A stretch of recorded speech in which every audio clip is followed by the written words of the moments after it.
रामू अब पूरी तरह से निराश और दुखी हो चुका था। उससे समझ नहीं आ रहा था कि सच्चाई क्या है।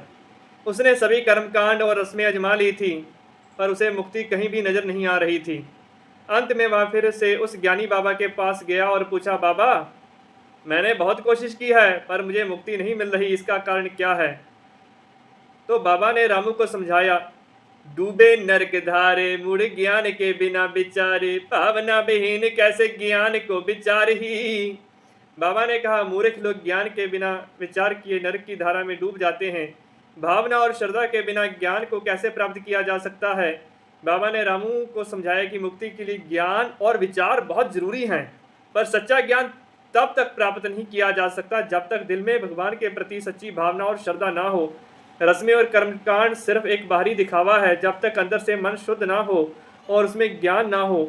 सच्चे ज्ञान का मतलब भगवान से प्यार करना है, उसे महसूस करना है और उसके रास्ते पर चलना है, ना कि सिर्फ बेतुके कर्म करके मुक्ति की उम्मीद करना। रामू को अब सारी बात समझ आ चुकी थी। उसने सभी कर्मकांड और रस्में छोड़ दी और सच्चे ज्ञान की खोज में लग गया। उसने दिल से भगवान का नाम लेना शुरू किया और उसे अपनी जिंदगी में शांति महसूस होने लगी। अंत में उसे एहसास हुआ कि सच्ची मुक्ति रस्मों में नहीं, बल्कि सच्ची श्रद्धा और ज्ञान में है।